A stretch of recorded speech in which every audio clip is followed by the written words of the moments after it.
Great. Hi, everyone. I'm Sue Ann Sylvester. I'm with Coldwell Banker in Mountain Lakes. And first of all, I hope all of you are safe and well. I am doing this interview here with Bob Veech of New Jersey Lenders is one of many interviews that I'm going to be doing in the future to help keep you informed about what's happening in the real estate market. So today we're talking mortgages, and my guest is Robert Veech with New Jersey Lenders. Bob is my go-to lender here in the area, and New Jersey Lenders has been around since 1991, I believe, right? Right, Bob? That is correct. That is correct. And then you serve what areas? I am the director of FHA lending with the company. So in addition to being a loan officer that covers various trade areas in our North Jersey market, I also manage the FHA portion of the business for the entire company. Okay, great. And the company serves 8 states and growing, right? Right. Last count, I think we added one more just recently. We added Massachusetts, and I think we're working on Colorado and Georgia as we speak. So we're trying to grow little by little. And Florida is one state. So for anyone who wants to go someplace south soon, Bob can help you there too. Yes, we can. Thank you. Florida, Maryland, Virginia. We're working our way down the East Coast as well. Great. Well, thanks for being with me this afternoon, Bob. Tell me how this virus has impacted what's going on in the lending industry. Well, first, I'd like to put my thoughts and prayers out there to everybody watching this video, that they stay healthy and safe for their entire family and amongst the growing concerns. Also, I'd like to express my thoughts for a speedy recovery for anybody that had the misfortune to be infected with the disease, and that they're on the mend as quickly as possible. The virus has certainly affected our mutual businesses in many ways. I think the big picture would be with the capital markets. Not trying to sound like an alphabet soup, but our business has a lot of acronyms. I'm going to try to have plain speaking here. A mortgage is broken into 2 parts. The underlying security, the loan, is usually sold in many bundles to Fannie Mae and Freddie Mac and or Ginnie Mae. Then they're called MBSs. The right to collect payments, known as mortgage servicing rights, or MSRs for short, are often sold to large servicers that have infrastructure in place to collect payments, send the principal and interest through to the bondholders, and to make sure that the taxes and insurance and such are paid in a timely manner, provide monthly statements to the borrowers. With the lack of liquidity and default risk, nobody wanted to be holding mortgage servicing rights for a couple of reasons. In the event of a Ginnie Mae loan, or which is comprised of FHA, VA, and USDA loans, the servicer must pass through to the bondholder the principal and interest, even if mortgage payments are not made. That's a huge risk. If you have 10,000 people suddenly not making your mortgage payment, and each mortgage payment is $2,000, you have how much money? That's $20 million a month that you have to lay out.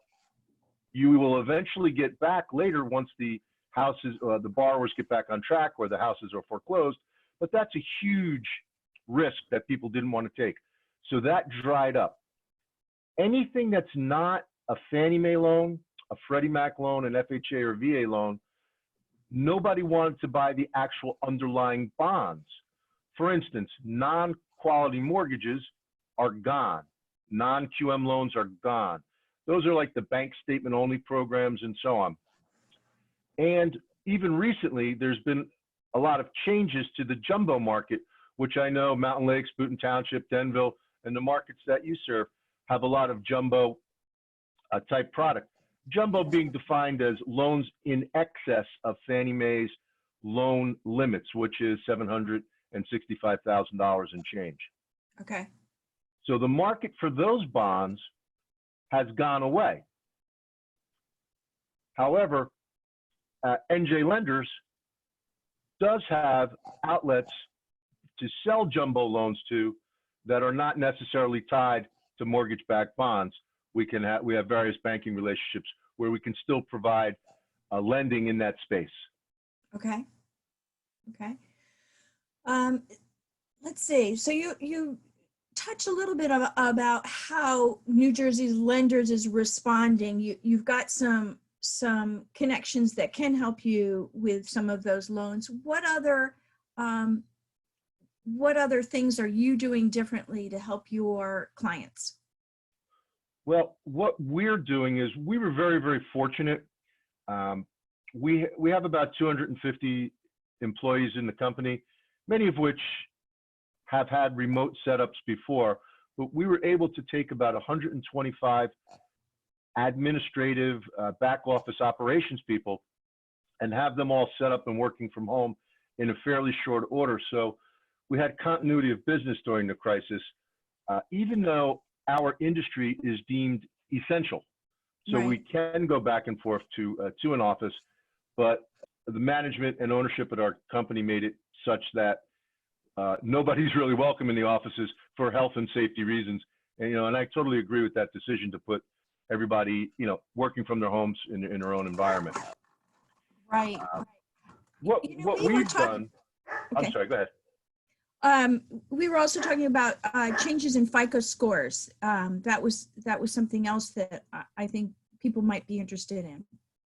Well, there's been a couple of different changes in the FICO scoring models.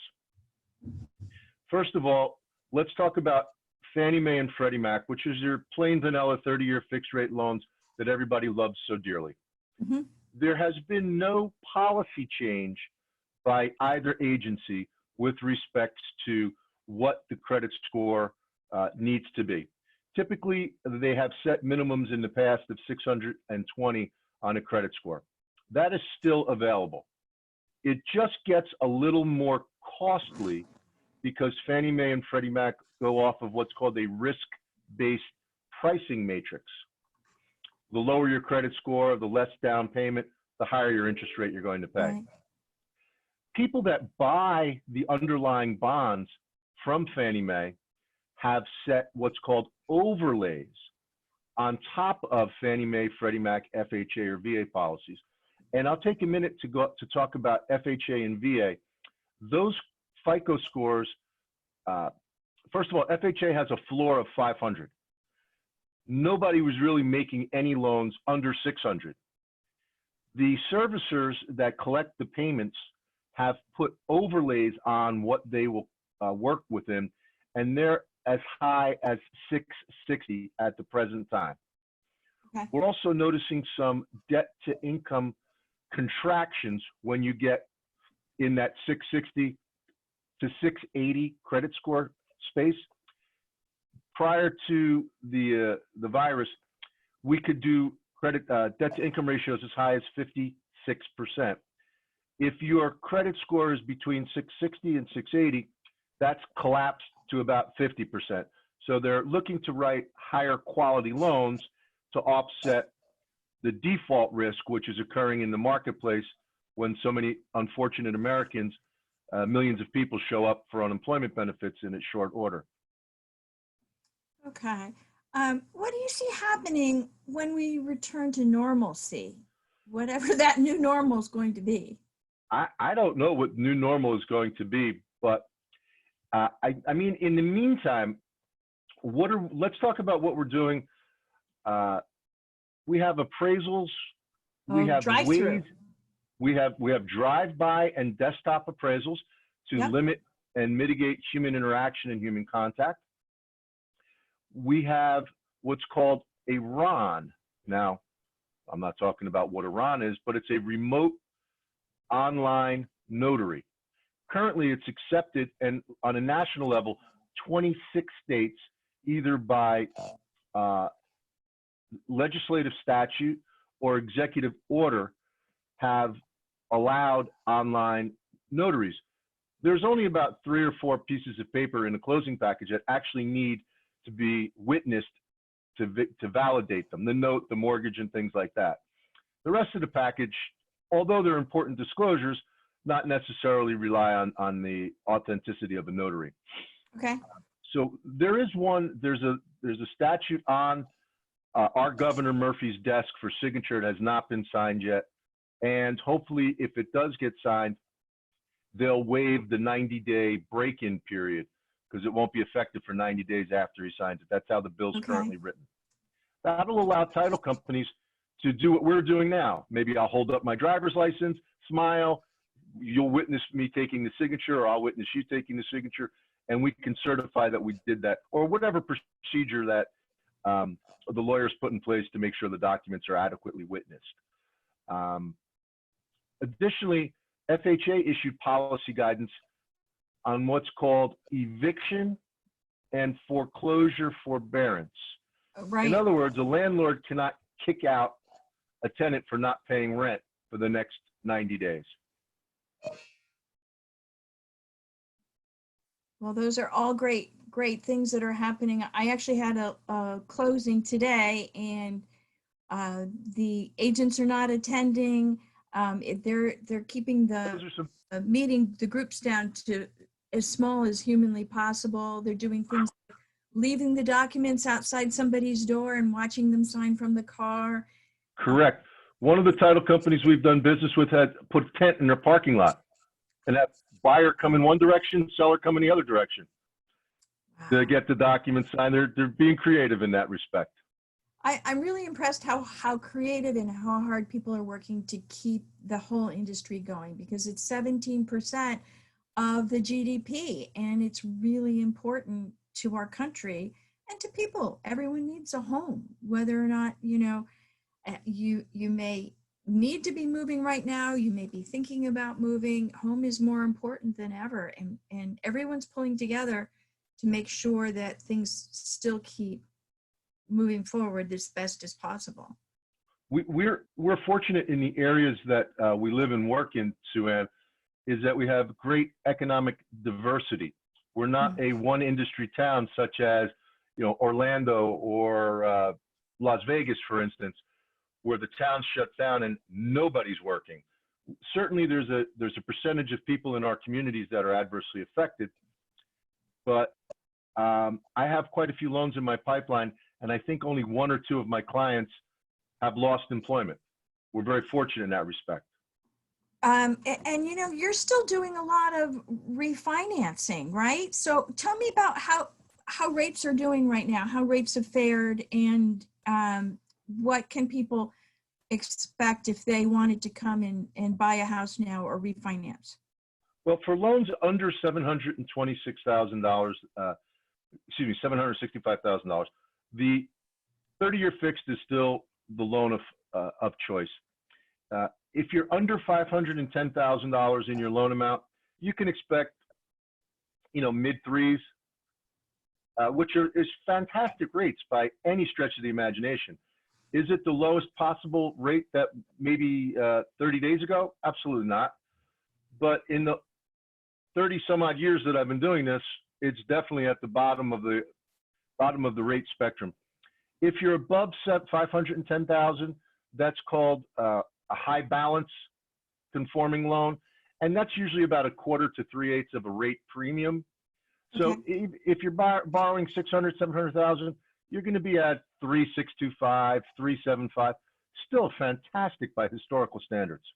Absolutely. My first house was 17.75%. Did I get you that mortgage? I was back, that was in 1982, I'm sure. That was my first house in Massachusetts, Wellesley, Massachusetts. Yeah, that is. You asked what do I see moving forward? The country does need to get back to work at a point in time. Right. How our industry is going to adapt, perhaps there's not going to be a husband and wife, a realtor, mother, father, and 27 of their relatives walking through the house to look at it when Joe and Jane want to buy their first starter home. As I know you've experienced that over your years, where everybody's walking through the house. Maybe it'll just be one person at a time. Whatever rules that NAR or the National Association or your local boards, NCJA or even your own corporations that you work for the Coldwell Banker Corporation, they put in place rules that you have to work by to see that this type of virus doesn't spread. And whether that's, non-essential people. And I don't like to say that you and I are non-essential, but I saw from title companies, no more realtors, mortgage companies, mothers, fathers, or friends at closings. It's just principals, attorneys, and settlement agents. Yes. Yeah. So those are some things that are changing just to keep the number of people down. Business working more online. This week, in fact, and I shouldn't say this week, last Thursday, our company adopted DocuSign for many of the non-notarized documents at closing that we're sending to the clients in advance. So they don't have to spend 45 minutes signing their name 67 times. They simply DocuSign electronically the non-essential closing documents, and the 3 or 4 or 5 ones that need wet signatures and witness signatures would be all they'd have to contend with to limit the amount of time and exposure that there are to other people and their contact with other people. Bringing your own pen to closing. These are things that the title companies are advocating. Funny. Well, I mean, the good news is there is still money out there for loans. The rates are still reasonable. Everyone's working hard to be creative, not only to show homes virtually, but to get the deal all the way to the closing table and move the new buyers into the houses. Things are still moving forward. Very much so. I've had a few new contracts in this week that we worked on, and a couple more that we're talking about that are in attorney review or offers pending. There's still realtors selling houses. There's still realtors listing houses. And thankfully, there's still mortgage professionals financing those acquisitions. Well, I have to say, January and February were the hottest markets I've ever seen, the hottest months, and everything multiple offers. It was very strong. We had low inventory and the rates are low. So the spring market may end up happening the end of summer or fall, but I feel that home, and now it means more than anything. Home is truly important to all of us. There's a new meaning. I was talking to several colleagues, and it doesn't look like anybody's going to take a summer vacation, because I think you hit the nail on the head, Sue-Ann. The normal spring market's going to be pushed to July, August, September, and we're going to be around to take care of that. We have to be, right? Everybody wants in by school, whenever school comes. whenever that eventuality happens. Right. So I have a question, Bob. You are the cook in your family. What are you making?